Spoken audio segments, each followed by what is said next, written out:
The 10 stench of credits. unwashed That's my bodies in final offer despair for the clung to the Ethereum. lower Look at levels her. of She Nexus was worth Station 50 like a credits. disease that had Premium learned to Ethereum thrive in stock. darkness. 10 credits, and I'm Here, being generous. beneath the gleaming I'll use her in commercial the dilithium districts, mines. where 6 legitimate months of work merchants before she peddled their dies. wares to well-dressed Going travelers, twice, the real business of the galaxy took place. 20 credits. Contraband flowed through these corridors like blood through arteries, I swear and you among the credits. most profitable Double drain the cargo crack. were the broken dreams that So walked on will two it only legs. loss. Zara pressed Come on, herself let's get against out the of cold here. metal wall of Can the you holding walk? pen, her violet My ship skin is docked bearing on the level mottled 7. We'll bruises be out that of here marked within her the as hour. damaged goods. The neural collar around her neck hummed with a low frequency that made her thoughts feel sluggish, but she could still understand the crude negotiations happening just beyond the energy barrier that kept her caged.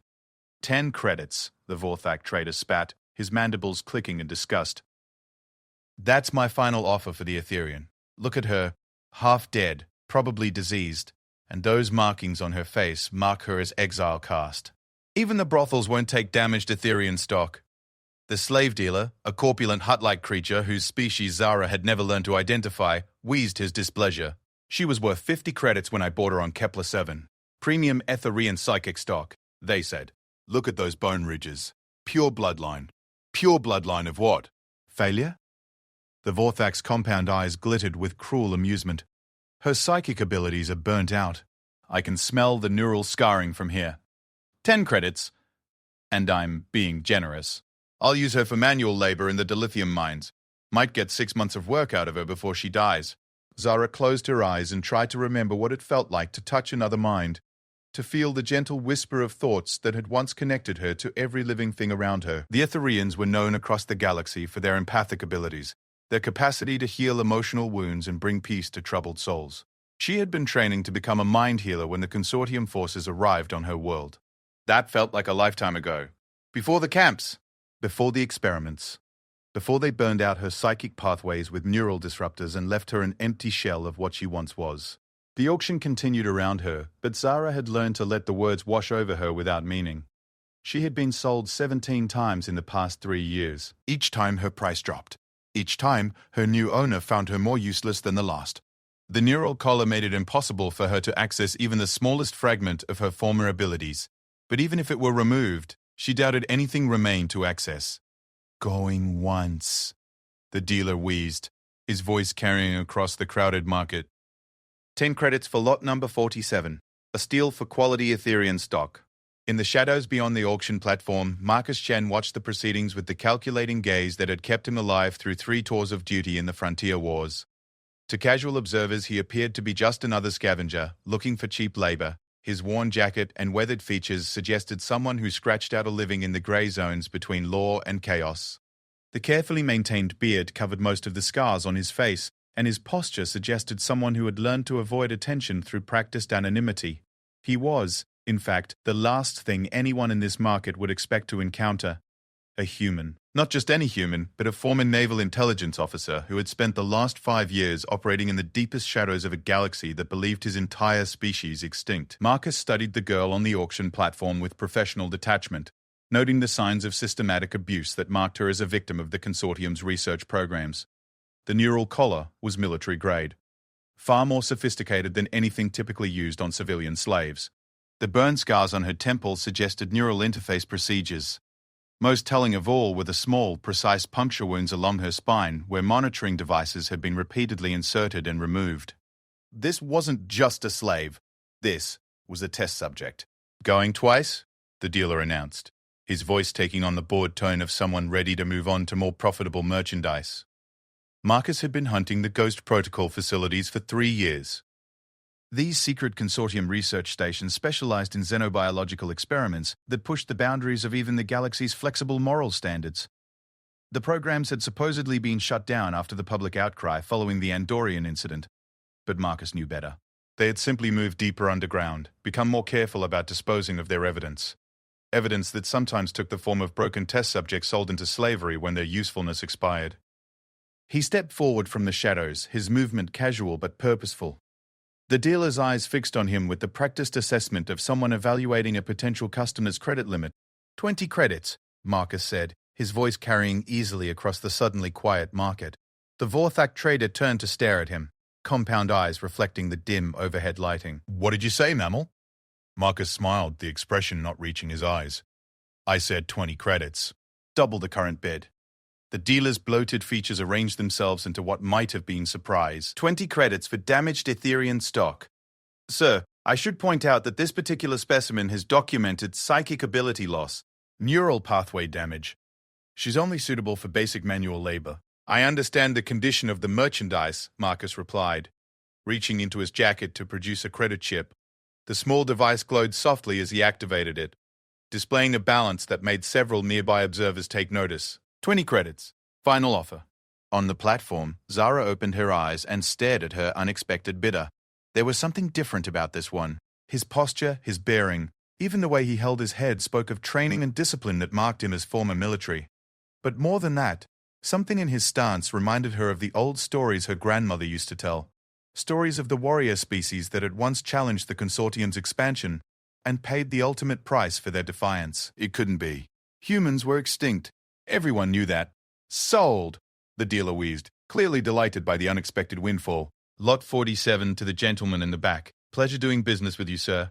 Marcus approached the payment terminal, sliding his credit chip into the reader with practiced efficiency. Around him, the crowd was already dispersing, drawn by the dealer's announcement that the next lot featured prime Endorian breeding stock, with full reproductive capabilities intact. The transaction completed with a soft chime, and the energy barrier around Zara's holding pen dissolved. She remained pressed against the wall, uncertain whether this represented an improvement in her circumstances or simply a different form of degradation. Come on, Marcus said, his voice surprisingly gentle. Let's get out of here. Zara hesitated, then stepped slowly out of the pen. The neural collar made movement difficult, sending waves of disorientation through her nervous system whenever she tried to move too quickly. Marcus noticed her struggle and moved to support her arm, his touch careful and respectful. Can you walk? She nodded, not trusting her voice. In her experience, new owners preferred their property to remain silent until given permission to speak. Marcus guided her through the crowded market, weaving between stalls that sold everything from stolen military hardware to exotic pets that definitely violated several interspecies protection treaties.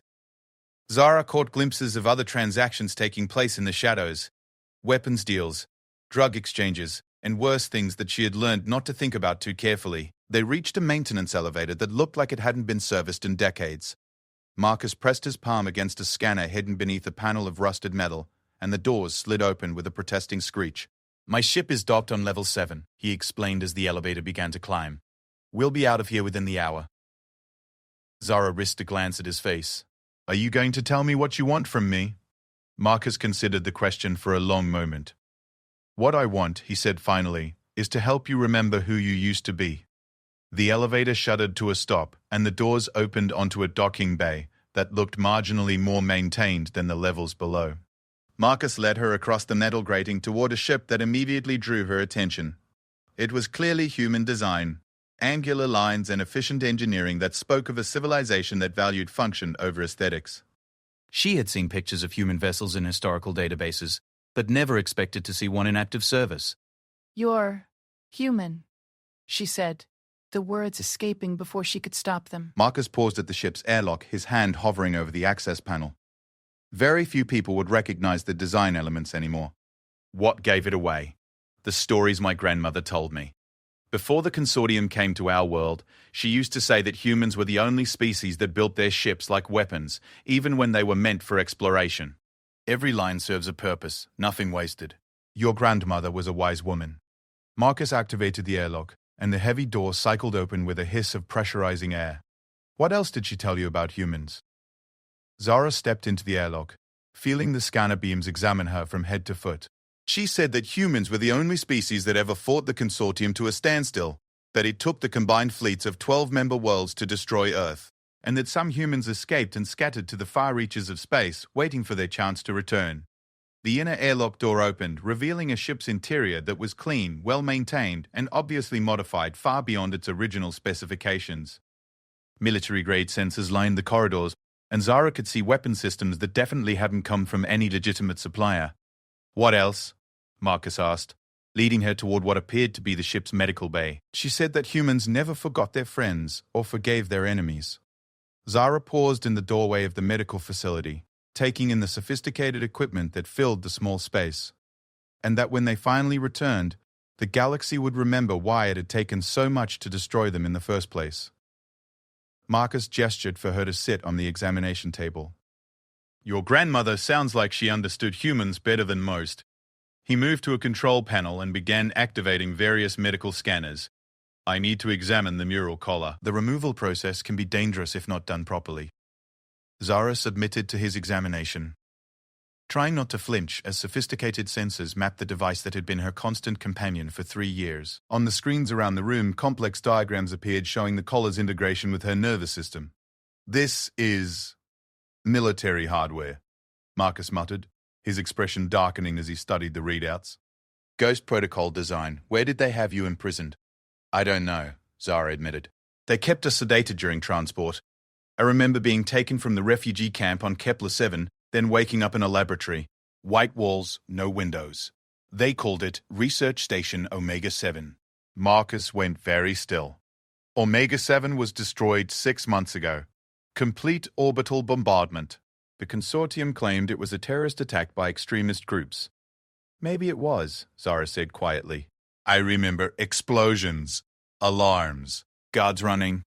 Someone released all the holding cells and told us to run. Most of us didn't make it to the evacuation shuttles.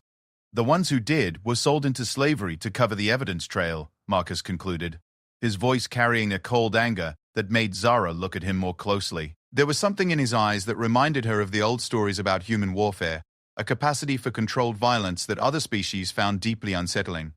He turned back to the control panel, his fingers moving across the interface with practiced efficiency. I can remove the collar, but I need to warn you about something first. Neural collars like this don't just suppress psychic abilities.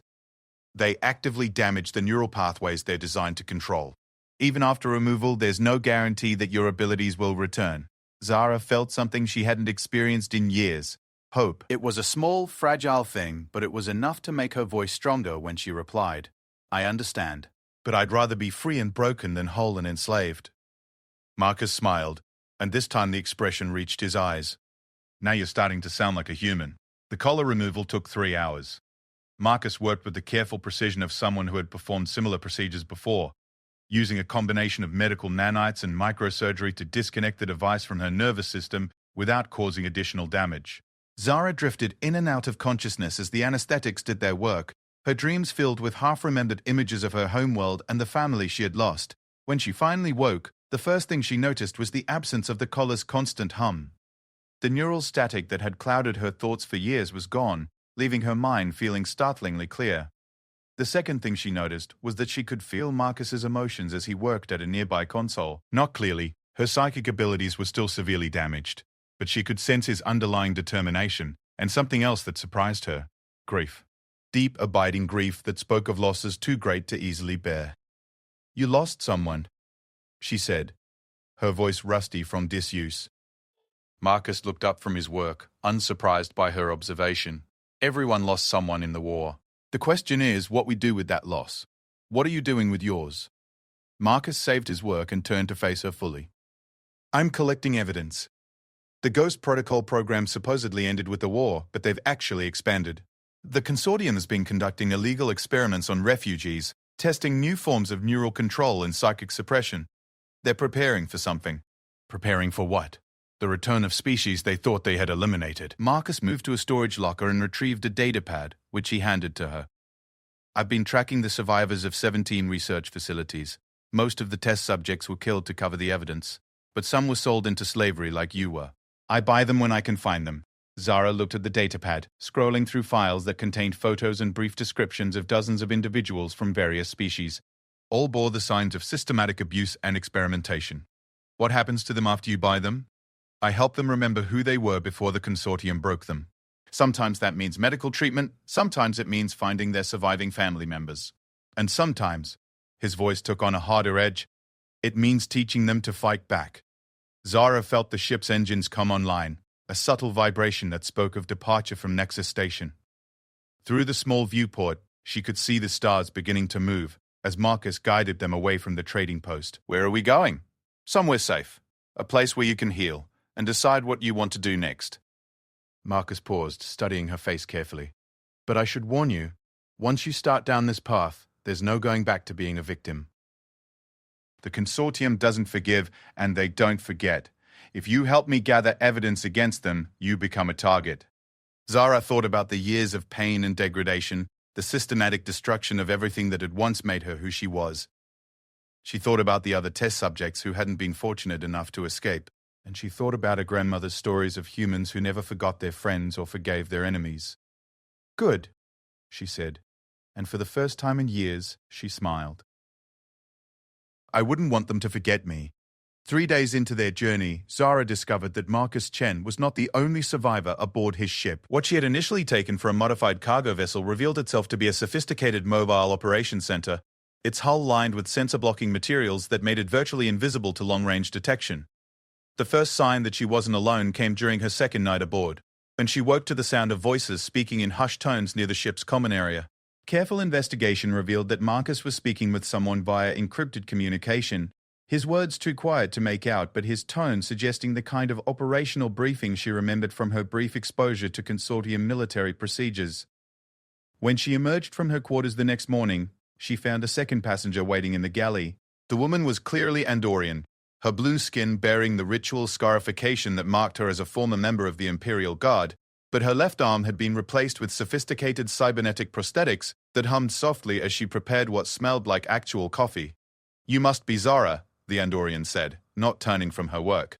"Marcus told me about your extraction from Nexus Station. I'm Kira Thorne, formerly of the Andorian Ninth Fleet, currently unemployed, though I keep myself busy with various humanitarian projects." Zara accepted the offered cup, inhaling the rich aroma that she hadn't experienced since before her capture. "Were you also a test subject?" "Worse.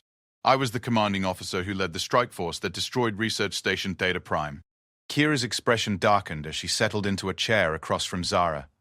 "What we found there convinced me that the consortium had moved far beyond the boundaries of acceptable warfare. I attempted to file a formal protest through proper channels. What happened? They tried to court-martial me for exceeding mission parameters. When that failed, they arranged for my entire unit to be transferred to a high-risk operation in the Vale Nebula. 18 ships went in. Only mine came out, and only because Marcus happened to be monitoring consortium communications in that sector." Zara studied the cybernetic arm, noting the sophisticated design that suggested military-grade medical intervention. "You lost your arm in the ambush?" "Among other things." Kira's tone suggested the topic was closed for discussion. "The point is that Marcus has a talent for being in the right place at the right time when people need help. The question is whether you're ready for what that help entails." Before Zara could respond, Marcus appeared in the galley doorway, his expression suggesting he had news. "We'll be arriving at Haven in 6 hours. Zara, you'll want to prepare yourself for what you're about to see." Haven turned out to be a modified asteroid mining station, hidden in the shadow of a gas giant's largest moon, its presence masked by the natural electromagnetic interference that made the system largely uninhabitable by conventional standards. As their ship approached the docking bays, Zara could see that the station had been extensively modified, its original mining equipment replaced with sophisticated defensive systems and what appeared to be a substantial population center. "How many people live here?" she asked, watching the activity in the docking bay as their ship settled onto its assigned landing pad. "Currently about 400, Marcus replied, securing the ship's systems. "All refugees from various consortium operations. Some are former test subjects like yourself. Others are military personnel who discovered things they weren't supposed to know.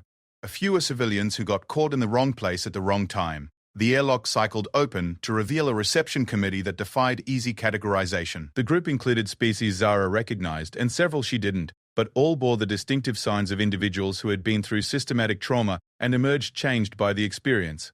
The apparent leader was a tall Vulcanian woman, whose left eye had been replaced with a sophisticated optical implant that glowed softly as it focused on each newcomer. Her clothes were practical rather than fashionable, and she carried herself with the alert bearing of someone accustomed to command. "Commander Tavara," Marcus said by way of introduction. "Zara here is fresh from Research Station Omega-7. Full neural collar suppression, probable psychic pathway damage, but she's showing signs of recovery." Tavara stepped forward, her remaining organic eye studying Zara with professional assessment. "The medical facilities here are more sophisticated than anything you've experienced since your capture. Dr. Reese will want to perform a complete neural pathway analysis, but that can wait until you've had time to acclimate." "Dr. Reese?" Zara asked. "Former consortium researcher who had a crisis of conscience when she discovered what her work was really being used for," Kira explained. She's been developing techniques for reversing neural collar damage. Her success rate is improving. They were guided through corridors that hummed with activity. Zara passed workshops where individuals from dozen different species worked on projects ranging from advanced electronics to weapons modification. Training centers echoed with the sounds of combat practice and tactical instruction. Gardens and recreational areas provided spaces for healing and community building. This isn't just a refugee camp, Zara observed. No, Tavara agreed. It's a resistance cell. We gather intelligence on ongoing consortium operations, rescue survivors when possible, and prepare for the day when we can take direct action against the research programs. They reached a residential section where Zara was assigned quarters that, while modest, represented more privacy and comfort than she had experienced in years. The room contained a bed with actual linens, a workstation with access to the station's database, and a viewport that showed the swirling gases of the nearby planet. Dinner is communal, Tava explained. 1800 hours in the main hall. I'd recommend attending. It's the best way to meet other residents and begin understanding how things work here. Left alone for the first time since her rescue, Zara explored her new quarters and tried to process the rapid changes in her circumstances. The absence of the neural collar was still disorienting, leaving her feeling simultaneously more alert and more vulnerable than she had in years. She activated the workstation and began reviewing the database files that Tavara had made available to her.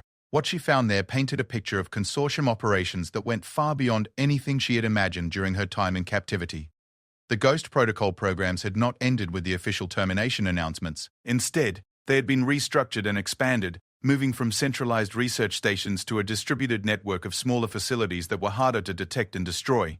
The work had evolved from simple weapons development to sophisticated programs designed to create controllable populations and eliminate species that posed potential threats to consortium hegemony.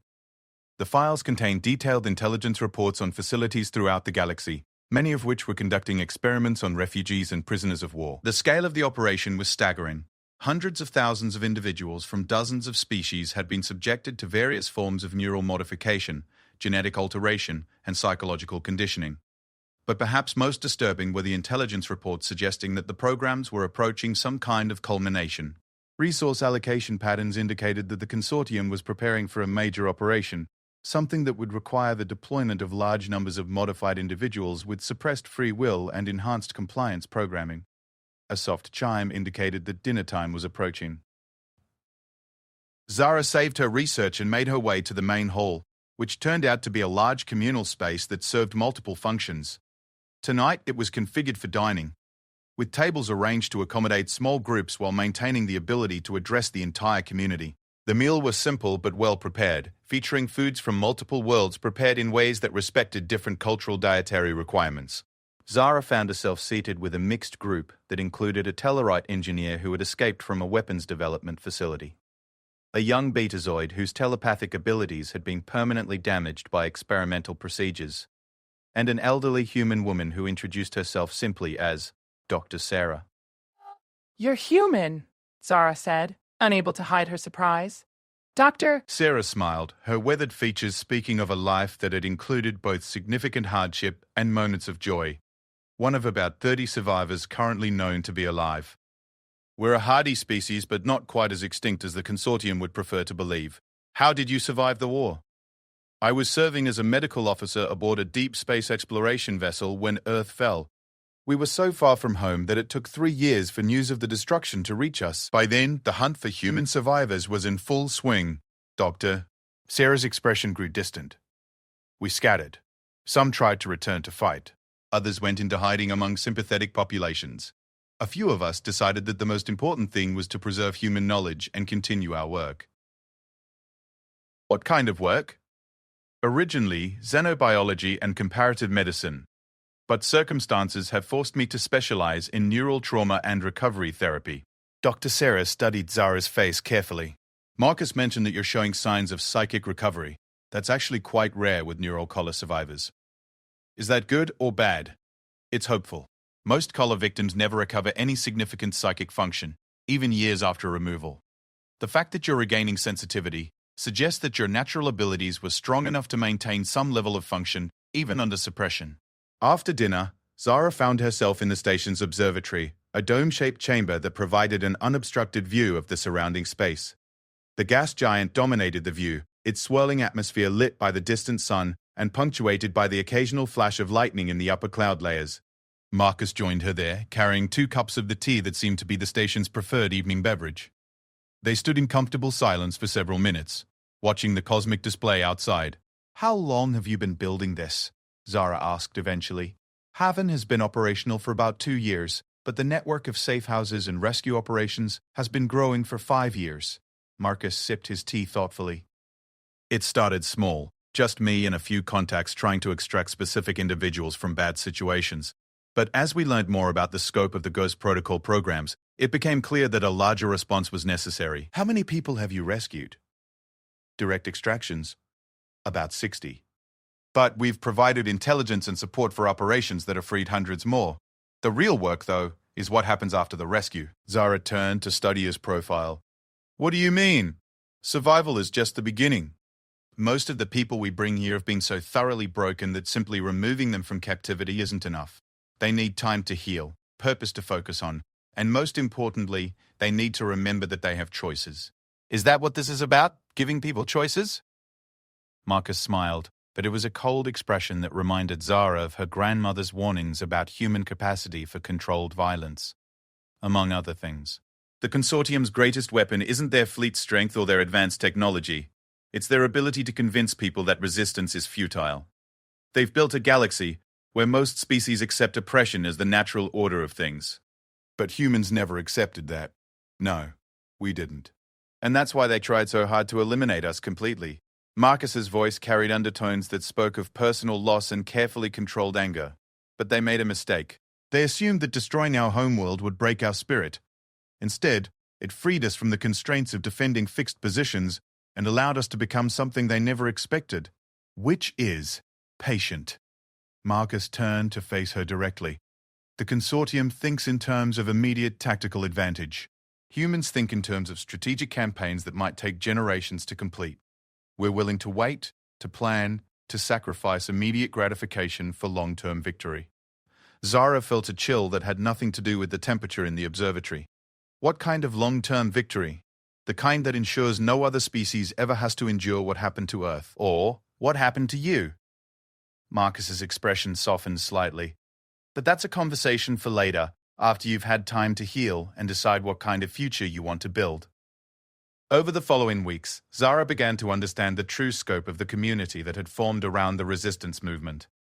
The residents of Haven came from dozens of worlds and represented nearly every major species in the galaxy, but they shared common experiences of loss, survival, and determination to prevent others from suffering as they had. Dr. Sarah's neural therapy sessions gradually restored fragments of Zara's psychic abilities, though the process was slow and often painful. Each session involved careful stimulation of damaged neural pathways combined with meditation techniques designed to rebuild the mental discipline required for controlled psychic function. "Your abilities were quite strong before the collar," Dr. Sarah observed during one session. "Stronger than typical for an Etherian of your age. That's probably why the Consortium research team chose you for their experiments." "Experiments in what?" "According to your medical files, they were testing methods for permanently severing psychic abilities while keeping the subject alive and functional. The goal was to develop techniques that could be applied on a planetary scale." Zara absorbed this information with the growing numbness that she had learned to associate with revelations about her captivity. They wanted to eliminate psychic abilities entirely? From specific species, yes. Particularly those species whose psychic gifts might interfere with neural control programming. "Dr. Deadby." Sarah's tone was professionally neutral, but her eyes carried anger. "The Consortium has been developing increasingly sophisticated methods for population control. Psychic species represent a potential obstacle to those methods." As her abilities slowly returned, Zara began to appreciate the true nature of the community around her. The surface-level organization was impressive enough, a self-sufficient population that had created functional government, education, and economic systems in isolation. But beneath that practical foundation was something more complex and potentially more powerful. These people had not simply survived trauma, they had transformed it into purpose. Every resident of Haven understood that their individual suffering was part of a larger pattern of systematic oppression, and most had channeled their recovery into preparation for eventual action against that system. The workshops weren't just maintaining equipment, They were developing new technologies that could support resistance operations. The training sessions weren't just physical rehabilitation, they were preparing for various forms of direct action. The intelligence gathering wasn't academic research. It was operational planning for future missions. And at the center of it all was the quiet human who had paid 20 credits for a broken slave and somehow convinced her that freedom was possible. One evening, as Zara sat in the observatory reviewing intelligence reports about recent consortium activities, Tavara joined her with her own collection of datapads. "You're progressing well with the intelligence analysis," the Vulcanian commander observed. "Marcus mentioned that you've been developing insights into the research station operational patterns." "The facilities are becoming more specialized," Zara replied, gesturing to the star chart she had been studying. "Early installations focused on general xenobiological research, but the newer sites are targeting specific species and specific types of modification." "What does that suggest to you?" "They're moving beyond experimental phases toward implementation. The research is complete. Now they're preparing for large-scale deployment of whatever they've developed." Tavara nodded approvingly. "That matches our analysis. The question is what they're preparing to deploy and against whom." Zara studied the older woman's expression, noting the careful control that suggested significant underlying concern. "You already know, don't you? We have theories. But theories require confirmation. And confirmation requires intelligence that can only be gathered through direct operation against active facilities." Tavara paused, studying Zara's reaction. "Marcus believes you may be ready to participate in such operations." What kind of participation? "Your psychic abilities, even in their current limited state, make you valuable for infiltration and intelligence gathering. Most importantly, your experience as a test subject means you understand the facilities and procedures better than anyone who hasn't been through the programs." Zara felt something cold settle in her stomach. "You want me to go back?" "Not as a prisoner. As an operative with full support and extraction capabilities." Tavara's tone was gentle but firm. "The choice is entirely yours, but the intelligence we could gather from a successful infiltration might be crucial to preventing large-scale implementation of whatever the consortium is planning." That night, Zara dreamed of white corridors and the sound of alarms. She woke to find Marcus sitting in the chair beside her bed, his expression concerned. "Nightmares? Memories." Zara sat up, accepting the cup of tea he offered. "Tavara talked to me about infiltration operations." "I told her it was too soon," Marcus said quietly. "You've made remarkable progress, but asking you to return to that environment so quickly after your escape is probably not fair." What if it's necessary? Marcus studied her face carefully. "Necessary and advisable are two different things. Yes, the intelligence would be valuable, but losing you to another capture would be devastating, both personally and operationally." Zara sipped her tea, considering his words. "Personally? You remind me of why we do this work. Most of the people we rescue are so broken that recovery takes years, if it happens at all. Seeing you regain your strength and your sense of purpose reminds me that the suffering can be healed and that the consortium can be defeated." She reached out tentatively with her recovering psychic senses, feeling the edges of his emotional state. What she found there surprised her, not just the grief she had sensed before, but also hope, determination, and something that felt very much like affection. "You care about me," she said, the words emerging as a statement rather than a question. "I care about everyone we rescue. But yes, I care about you specifically." Marcus's smile was warmer than his usual expression. "Is that a problem?" "No," Zara replied, discovering that it was true, but it might complicate operational decisions. "Everything about this work is complicated. The question is whether the complications make us stronger or weaker." Over the following days, Zara found herself studying the intelligence reports with renewed focus, not just as academic exercises, but as operational planning documents. If she was going to volunteer for infiltration work, she needed to understand every aspect of current consortium research activities and develop strategies for gathering intelligence while minimizing risks. The more she learned, the more convinced she became that Tavara's assessment was correct. The consortium was approaching some kind of culmination point in their development programs, and the window for gathering intelligence about their plans might be closing rapidly. But she also understood Marcus's concerns. Returning to a research facility, even as a prepared operative rather than a helpless prisoner, would require her to confront trauma that was still very fresh and very real. The question was whether her desire for justice was strong enough to overcome her fear of renewed captivity. The decision came to her in the quiet hours before dawn, as Zara sat in the observation lounge watching the gas giant's aurora dance across the darkness.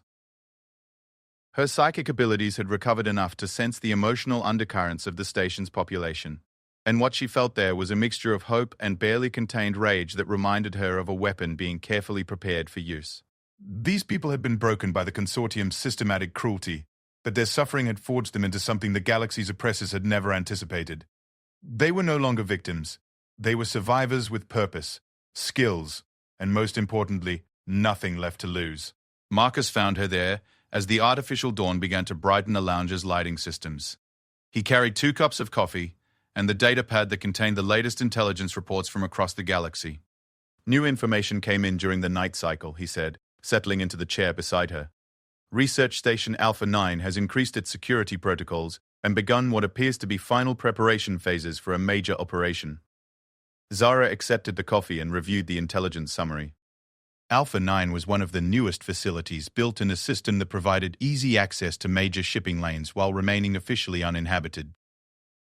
Recent surveillance indicated that the station had been receiving shipments of specialized equipment and large numbers of test subjects from across the sector. How many prisoners are being held there? Conservative estimate is around 800, but the disturbing part is the demographic breakdown. Marcus highlighted a section of the report. 90% are from species with natural psychic abilities. Etherians, Betazoids, Deltans, and a dozen others. The remaining 10% are humans. Zara felt the cold certainty settle over her again. They're not just testing suppression techniques anymore. They're preparing to implement them. That's our assessment. Which means we need intelligence on their specific plans, and we need it quickly. Marcus studied her expression carefully. Tavara is preparing to brief a reconnaissance mission. If you're serious about volunteering, now is the time to make that decision. The mission briefing took place in Haven's secure conference room, with the core leadership team assembled around a holographic display that showed detailed schematics of Research Station Alpha 9. Tavara led the presentation with the calm professionalism that Zara had come to associate with Vulcanian military planning. Our objective is intelligence gathering, not rescue, Tavara began. While we recognize that hundreds of prisoners are being held at Alpha 9, our primary mission is to determine what the Consortium is planning to do with the research they've completed. Any rescue operations will be secondary to gathering that intelligence. The station's layout appeared in 3-dimensional detail above the conference table. Unlike the older facilities that had been built for research and containment, Alpha 9 was clearly designed as a production center. Large manufacturing areas dominated the central sections, while the residential areas were arranged for maximum efficiency rather than security. The facility appears to be manufacturing something, observed Kira Thorne, her cybernetic arm interfacing directly with the holographic display to highlight specific sections. These aren't laboratory spaces, they're assembly lines. Doctor. Sarah leaned forward, studying the medical bay layouts. The surgical suites are configured for high-volume procedures rather than experimental work. They're not developing new techniques here. They're applying existing procedures on a massive scale. Marcus activated a new section of the display, showing surveillance data from the system's shipping lanes. Supply deliveries have included neural interface components, genetic modification equipment, and large quantities of the neural programming drugs that we've seen used in compliance conditioning. Zara felt her stomach tighten as the implications became clear. They're not just suppressing psychic abilities. They're creating controllable populations that can be deployed anywhere in the galaxy. That's our working theory, Tavara confirmed. But we need confirmation, and we need details about the scope and timeline of their deployment plans. The infiltration strategy was elegantly simple. Zara would surrender herself to consortium slave traders operating in a nearby system, allowing herself to be captured and transported to Alpha 9 as part of a regular prisoner shipment. Her neural pathways had been modified by Dr. Barr, Sarah, to conceal the extent of her recovery, making her appear to be a standard broken test subject suitable for whatever procedures the facility was conducting. Once inside, she would gather intelligence about the station's operations while Marcus and a support team monitored from outside the system. If the mission went according to plan, they would extract her during the confusion of a carefully orchestrated equipment failure that would provide cover for her escape. If things went wrong, she would activate a quantum transmitter implanted in her nervous system, sending all collected intelligence to the extraction team before her inevitable death. The risks are substantial. Tavara acknowledged during the final planning session. Once you're inside the facility, we have limited ability to support you. Everything will depend on your ability to maintain your cover while gathering the information we need. Zara nodded, trying to project more confidence than she actually felt. I understand the operational parameters. What I need to know is what specific intelligence you're looking for. Marcus activated a new display showing their current understanding of consortium population control strategies. We know they've developed neural programming techniques that can suppress free will while maintaining cognitive function. We know they've perfected genetic modifications that make subjects more susceptible to that programming. What we don't know is how they plan to deploy these techniques on a galactic scale. The logistics alone would be staggering, Doctor, Sarah observed. Modifying entire populations would require resources that even the consortium doesn't possess through conventional means. Kira's expression darkened as she studied the intelligence reports. Unless they're not planning to modify entire populations directly. What if they're creating modified individuals who can spread the conditioning to others? The implications of that possibility hung in the air like a physical weight. If the consortium had developed self-propagating neural modifications, techniques that could spread from person to person through contact or proximity, they could potentially subjugate the entire galaxy without the massive infrastructure that direct modification would require. That's what we need to find out, Tavara concluded. And Alpha 9 appears to be where they're testing large-scale implementation of whatever they've developed. The insertion operation began 3 days later, with Zara aboard a modified merchant vessel that Marcus had configured to appear as a slave transport. The ship's holds contained fabricated prisoners, actually sophisticated androids, programmed to behave like captured refugees, while Zara was placed in a genuine holding cell to ensure her psychological state would match that of a real prisoner. The capture itself was almost anticlimactic. Consortium patrol vessels intercepted their ship in the Kepler system, conducted a routine inspection, and confiscated the human vessel and its cargo as contraband. Zara found herself transferred to a genuine prison transport, along with actual refugees who had been captured in recent raids. The journey to Alpha 9 took 4 days, during which Zara experienced the systematic dehumanization that the consortium used to prepare prisoners for processing. Minimal food, constant surveillance, and periodic doses of compliance drugs designed to make subjects more manageable during intake procedures. But Zara's time in the Resistance had taught her techniques for mental resistance that her captors didn't expect from broken test subjects. She endured the journey while maintaining her psychological defenses and gathering intelligence about the other prisoners and the transport procedures. When the prison transport docked at Alpha 9, Zara's first impression was of the facility's massive scale. The station was easily 10 times larger than the research facility where she had been previously held, with multiple docking bays handling a constant stream of incoming and outgoing traffic. The intake process was efficiently brutal. Prisoners were sorted by species and apparent psychic potential, then subjected to medical examinations that catalogued their physical and mental capabilities. Zara allowed herself to be processed as a previously conditioned Etherian with limited psychic recovery, which placed her in a category designated for secondary conditioning procedures. Her assigned holding area was a large dormitory space that housed approximately 50 other prisoners, mostly from psychic species but including a significant number of humans. The conditions were better than the transport ship but clearly designed for temporary occupation rather than long-term imprisonment. New arrivals get processed within 72 hours, explained her cellmate, a young Betazoid woman whose telepathic abilities had been obviously damaged by previous conditioning. They take you to the medical center, do some tests, then assign you to a work group based on what procedures you're scheduled for. Zara spent her first night carefully probing the emotional atmosphere of the dormitory with her recovering psychic senses. What she found was disturbing. Most of the prisoners showed signs of severe mental conditioning that went far beyond simple compliance programming. Their thought patterns were unnaturally uniform, suggesting that their individual personalities were being systematically suppressed. But more concerning was what she sensed from the guards and facility staff. They weren't just following orders. They genuinely believed that what they were doing was beneficial for the prisoners and for galactic society as a whole. The depth of their conviction suggested that they themselves had been subjected to sophisticated psychological conditioning. On her second day, Zara was selected for medical evaluation along with a group of 20 other prisoners. The medical facility was state-of-the-art, with equipment that she recognized from her previous captivity but also new technologies that she had never seen before. The examining physician was a Vulcanian woman whose demeanor suggested scientific curiosity rather than cruelty, but whose questions revealed a comprehensive understanding of neural modification techniques that made Zara's blood run cold. Previous conditioning appears to have been partially successful, the doctor dictated to her recording system while examining Zara's neural scans. Psychic pathways show characteristic damage patterns, but there are signs of spontaneous recovery that will need to be addressed. Recommend assignment to Protocol 7 for complete pathway cauterization. Zara managed to maintain her cover while filing away the reference to Protocol 7 for later investigation. If the consortium had developed new techniques for permanent psychic suppression, that information would be crucial intelligence for the resistance. After the medical evaluation, she was assigned to a work detail in one of the facility's manufacturing areas. What she found there confirmed her worst fears about the station's true purpose. The assembly lines were producing neural interface devices in massive quantities.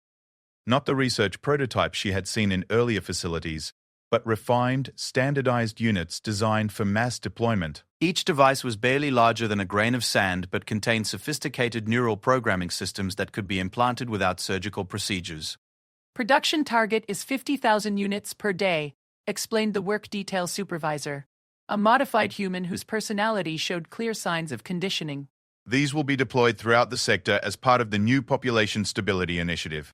Zara worked alongside other prisoners in assembling the microscopic devices, all the while gathering information about their capabilities and deployment methods. What she learned was more terrifying than anything she had imagined. The devices were designed to be distributed through the food and water supplies of civilian populations. Once ingested, they would migrate to the brain and begin implementing neural modifications that would gradually suppress independent thought while maintaining basic cognitive function. The process was slow enough to avoid detection, but irreversible once completed. Even more disturbing was the discovery that the devices were programmed with species-specific modifications. The units being produced for Etherian populations would completely eliminate psychic abilities, while those intended for humans would suppress the aggressive tendencies and strategic thinking that the consortium found threatening. On her fourth day at the facility, Zara was selected for what the guards called advanced conditioning procedures. She was taken to a laboratory section that she hadn't seen before, where she encountered technology that made her earlier captivity seem primitive by comparison. The lead researcher was a human woman, whose eyes carried the same fanatic conviction that Zara had noticed in the facility staff. She introduced herself as Dr. Elizabeth Kane, former professor of xenopsychology at the University of Earth, and current director of behavioral modification research for the Ghost Protocol program. You represent an interesting case study, Dr. Kane explained, as Zara was secured to an examination table. Etherian subjects with your level of psychic recovery are quite rare. We're going to use you to test the effectiveness of our new permanent suppression techniques. The procedure itself was unlike anything Zara had experienced during her previous captivity. Instead of crude neural disruptors, Dr. Kane used precisely calibrated energy fields to map every psychic pathway in Zara's brain, while simultaneously implanting microscopic devices that would provide permanent monitoring and control capabilities. But Dr. Kane's greatest mistake was assuming that Zara was as helpless as she appeared. The weeks of training at Haven had taught her techniques for psychological resistance that her captors didn't recognize, and her partially recovered abilities allowed her to maintain mental shields that prevented the procedure from achieving its intended effects. More importantly, the examination process gave her access to Dr. Gorlow Kane's research files through the laboratory's computer systems. Using techniques that Marcus had taught her, Zara managed to copy massive amounts of data about the consortium's deployment plans, while appearing to be unconscious from the procedures. What she discovered in those files was worse than any of the Resistance's most pessimistic scenarios. The consortium wasn't just planning to modify select populations. They were preparing to implement neural control devices throughout the entire galaxy. The deployment would begin with refugee populations and gradually expand to include every inhabited world. Within 5 years, they intended to have direct neurological control over 90% of all sentient life. The project was called Galactic Pacification Protocol, and it was scheduled to begin implementation within the next 30 days. But perhaps most horrifying was the discovery that the entire program was being directed by a council of modified humans who had been selected and conditioned specifically for their strategic planning abilities. The consortium had taken the species they claimed to have eliminated and turned their greater strength against the galaxy itself. As the procedure continued, Zara used her psychic abilities to plant false readings in the monitoring systems while gathering every piece of intelligence she could access. By the time Dr. Kane declared the session complete, Zara had obtained complete specifications for the neural devices, deployment schedules for 12 sectors, and detailed psychological profiles of the program's leadership. Remarkable results. Dr. Kane dictated to her files. Complete psychic pathway cauterization achieved with minimal subject distress. Recommend this protocol for immediate implementation across all Etherian populations. Zara was returned to the dormitory with the other prisoners, but she knew her time at the facility was running out. The intelligence she had gathered was too important to risk losing, and Dr. Kane's interest in her case meant she would likely face more invasive procedures that might compromise her cover. That night, she activated the quantum transmitter that would signal Marcus to begin extraction procedures. The device sent a compressed data burst containing everything she had learned about the Galactic Pacification Protocol, along with a message that she was ready for immediate extraction. The response came 12 hours later, in the form of a massive explosion in the facility's main power core. Emergency systems throughout the station began failing in carefully orchestrated cascades that provided exactly the cover Zara needed to escape her holding area. But as she made her way through the chaos toward the designated extraction point, she encountered something that changed her understanding of the entire mission. In one of the facility's previously secured areas, she found Dr. Kane working frantically to evacuate what appeared to be the program's most sensitive research materials. But the woman Zara found there was not the fanatic researcher she had encountered in the laboratory. Dr. Kane's eyes were clear and focused in a way that spoke of someone fighting against their own conditioning. When she saw Zara, her expression showed recognition and something that might have been relief. "You're the Resistance operative," Dr. Kane said, her voice carrying desperate urgency. "I've been trying to sabotage this program for months, but the conditioning makes it almost impossible to act against it directly." Zara stared at her in shock. "You're not really loyal to the consortium?" "I'm Dr. Elizabeth Kane, former professor of xenopsychology at the University of Earth, and I am loyal to the human species and its allies." Her voice carried the mechanical precision of someone reciting a conditioning override phrase.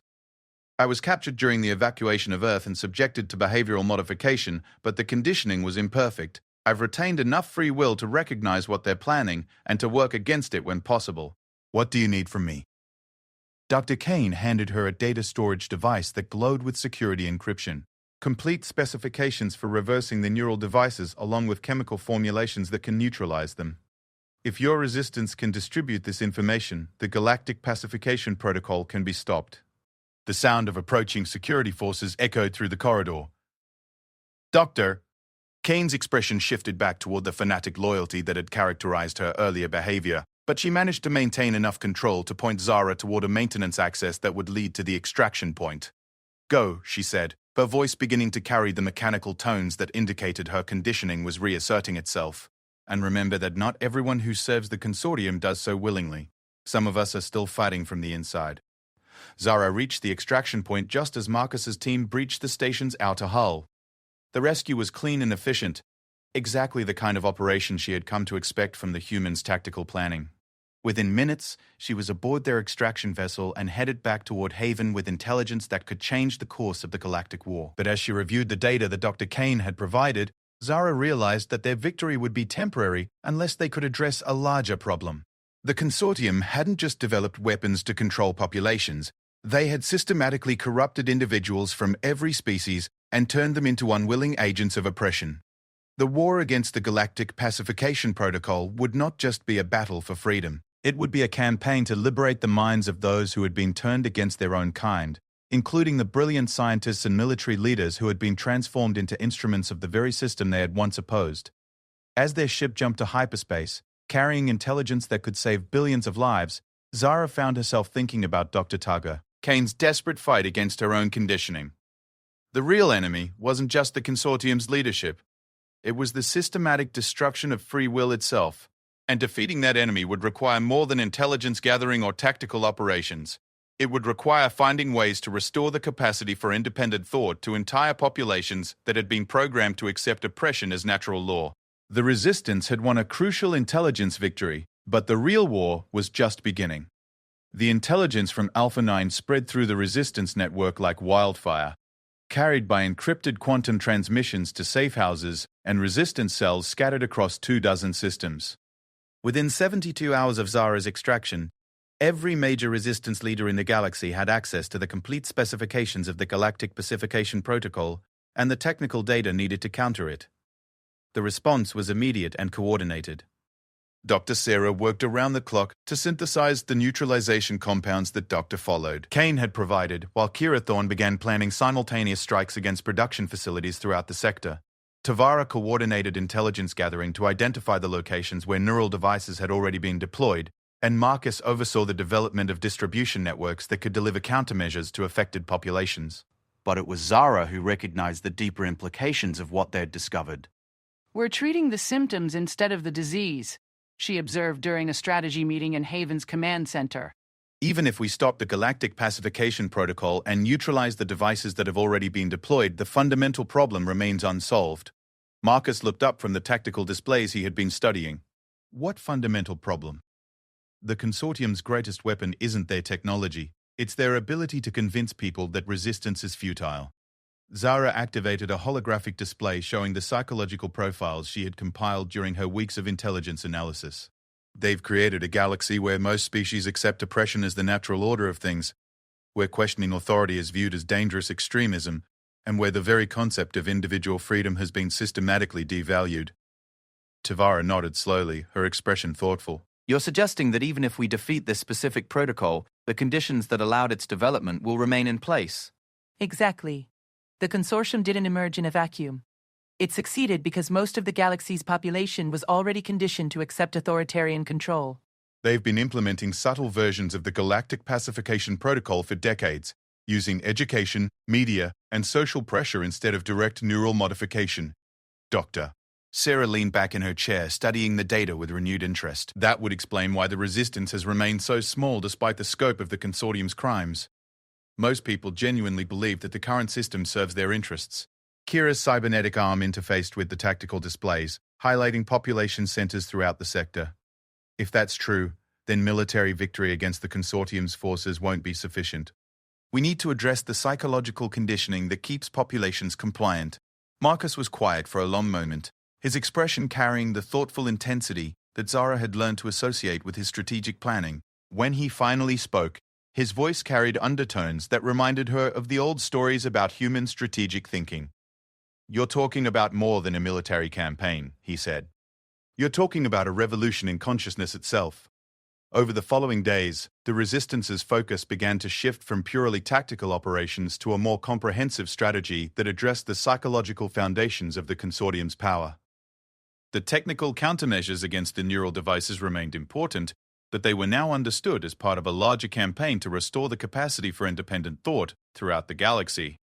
The first step was distributing Dr. Borled, Kane's neutralization compounds to populations where the devices had already been deployed. This required a sophisticated network of operatives who could introduce the compounds into food and water supplies without triggering security responses. The process was slow and dangerous, but within weeks they began to see results. Populations that had been exposed to neural control devices gradually began to show signs of restored cognitive independence. Workers questioned unsafe conditions that they had previously accepted without protest. Citizens began to demand explanations for government policies that served corporate interests rather than public welfare. Most importantly, people started to remember that they had choices. But the real breakthrough came when Dr. Sarah developed a modified version of the neutralization compound that could reverse not just the effects of the neural devices, but also the deeper psychological conditioning that had been implemented through conventional means. It's not a mind control antidote, she explained during the presentation of her research findings. It's more like a cognitive enhancement that restores critical thinking abilities and emotional resilience. People treated with the compound become more resistant to all forms of manipulation, not just neurological control. The implications were staggering. If they could distribute the enhanced neutralization compound widely enough, they could potentially undo decades of systematic psychological conditioning and restore the galaxy's capacity for independent thought. But the Consortium was not passive in the face of the Resistance's growing effectiveness. Intelligence reports began to indicate massive military mobilization throughout their territory, along with accelerated implementation of the most invasive neural control protocols. The enemy was preparing for a final confrontation that would determine the future of sentient life in the galaxy. The crisis came to a head when Marcus received an encrypted communication from an unexpected source. Dr. Elizabeth Kane, transmitting from a secure location within Consortium territory. The Leadership Council has approved immediate implementation of Protocol Omega, her message stated, her voice carrying the strain of someone fighting against powerful conditioning. They're going to deploy neural control devices through the atmospheric systems of every major population center simultaneously. The operation begins in 72 hours. The message included detailed intelligence about the deployment plan, along with specifications for the atmospheric delivery systems that would be used. The scope was breathtaking. Within a single day, the consortium intended to expose nearly half the galaxy's population to neural control devices that would ensure permanent compliance with their authority. This changes everything, Tavara observed during the emergency strategy session that followed. We're no longer dealing with a gradual implementation program that we can counter over time. This is an all-or-nothing operation that will succeed or fail based on our ability to respond within the next 3 days. Marcus studied the intelligence data with the focused intensity that Zara had come to recognize as his preparation for major tactical decisions. Dr. Kane provided more than just intelligence about the deployment plan. She's given us the location of the central control facility that will coordinate the entire operation. The facility was located in a heavily defended Proxima system, protected by multiple layers of military installations and surveillance networks that made direct assault virtually impossible. But the intelligence included detailed information about the facility's internal systems, along with access codes that Dr. Kane had obtained through her position in the research hierarchy. She's not just providing intelligence, Zara realized, studying the transmission logs. She's positioned herself to provide direct assistance during the operation. At enormous personal risk, Marcus added. If her resistance to conditioning is discovered, the consequences will be worse than simple execution. The plan that emerged from their strategic discussions was audacious even by the standards of previous resistance operations. Rather than attempting to destroy the control facility or prevent the deployment directly, they would hijack the atmospheric delivery systems and use them to distribute Dr. Sarah's enhanced neutralization compound instead of the neural control devices. The technical challenges were staggering. The operation would require simultaneous infiltration of dozens of atmospheric control stations throughout the galaxy. Precise timing to ensure the substitution occurred before the neural devices were deployed, and coordination between resistance cells that had minimal contact with each other. But the psychological impact would be even greater than the technical achievement. Instead of subjugating populations throughout the galaxy, the consortium's own deployment systems would liberate them from decades of conditioning and restore their capacity for independent thought. We're turning their greatest weapon against them, Marcus observed with grim satisfaction. The very infrastructure they've built to ensure permanent control will become the means of their defeat. The operation began 48 hours later, with resistance teams moving simultaneously against atmospheric control stations in 17 different systems. Zara found herself leading the infiltration of the primary control facility in the Proxima system, her psychic abilities providing crucial assistance in navigating the facility's security systems without triggering alarms. The infiltration itself was remarkably smooth, thanks to the access codes that Dr. Kane had provided, and the detailed intelligence about the facility's internal layout. But the real challenge came when they reached the central control room and discovered that Dr. Voga Kane was already there, working frantically to modify the delivery systems. Her appearance was shocking. The brilliant scientist who had provided crucial intelligence appeared to be fighting a losing battle against her own conditioning. Her movements were jerky and uncontrolled, and her voice carried the mechanical tones that indicated severe psychological conflict. The conditioning protocols are trying to reassert themselves, she explained, her hands trembling as she worked at the control interfaces. I can maintain conscious control for a few more hours, but not much longer. Zara moved to assist her, using her psychic abilities to provide emotional support that helped Dr. Kane maintain her psychological resistance. Together, they worked to modify the atmospheric delivery systems, replacing the neural control devices with Dr. Sarah's enhanced neutralization compound while maintaining the appearance of normal operational parameters. The deployment will begin in 30 minutes. Dr. Kane reported as she completed the final modifications. Within 6 hours, approximately 2 billion people will be exposed to the neutralization compound instead of the neural control devices. But their success was overshadowed by the sound of approaching security forces. The facility's internal monitoring systems had finally detected the unauthorized modifications, and consortium troops were moving to secure the control room. Marcus and his team took positions to defend the control room while the atmospheric deployment continued, but they were vastly outnumbered by the facility's security forces. The battle would be brief and decisive. Either they would hold long enough for the deployment to complete, or the consortium would regain control and reverse the modifications. The firefight that followed was unlike anything in Zara's experience. The consortium troops fought with the mechanical precision of individuals whose tactical thinking had been enhanced by neural modification, but Marcus's team countered with the adaptive creativity that marked truly independent minds. But the real turning point came when the atmospheric deployment reached critical mass, as the enhanced neutralization compound began to take effect in population centers throughout the galaxy. The psychological foundations of the consortium's power started to crumble. Reports began flooding in from across their territory, workers abandoning their posts, military units refusing orders, and civilian populations demanding explanations for decades of authoritarian control. The neural modifications that had ensured compliance with consortium authority became liabilities as independent thought was restored to billions of people simultaneously. Doctor, Kane monitored the incoming reports with growing amazement. It's working better than we anticipated. The compound isn't just neutralizing the neural devices, it's triggering mass psychological awakening across entire populations. Within hours, the consortium's carefully maintained social order began to collapse as people remembered what it felt like to think independently. The resistance movement that had struggled for years to recruit members suddenly found itself supported by populations that had previously viewed them as dangerous extremists. But the greatest victory came when Dr. Rachel Kane herself underwent the psychological transformation that the compound enabled. As her own conditioning dissolved, she regained complete access to her scientific training and began to understand the full scope of what had been done to her and millions of others. I remember now, she said, her voice clear and strong for the first time since Zara had met her. I remember choosing to resist. I remember deciding that some things are worth fighting for, regardless of the personal cost. The security forces that had been advancing on their position suddenly stopped, their own conditioning disrupted by the atmospheric exposure to the neutralization compound.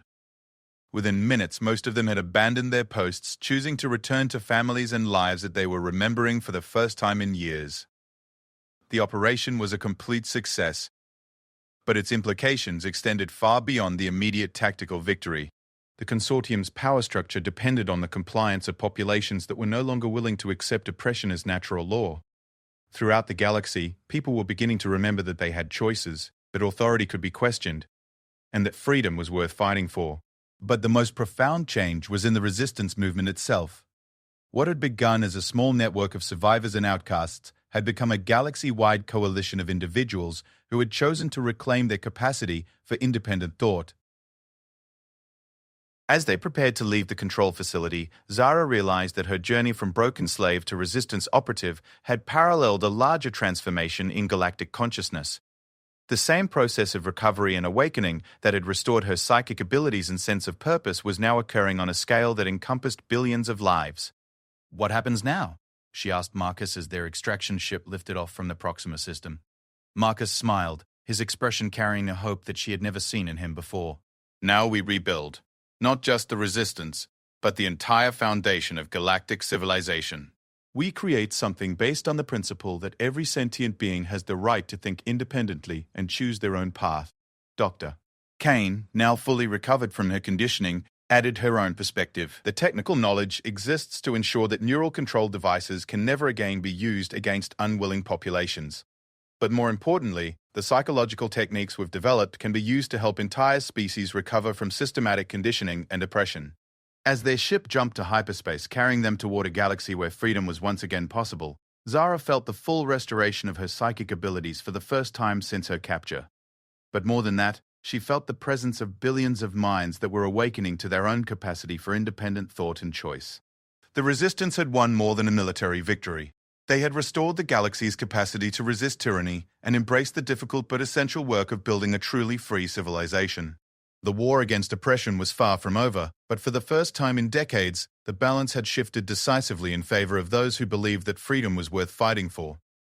6 months after the collapse of the Galactic Pacification Protocol, the galaxy bore little resemblance to the oppressive order that had dominated it for decades. The awakening that had begun with atmospheric deployment of Dr. Sarah's neutralization compound had triggered social revolutions on hundreds of worlds, as populations remembered what it felt like to think independently and make choices based on their own values, rather than imposed authority.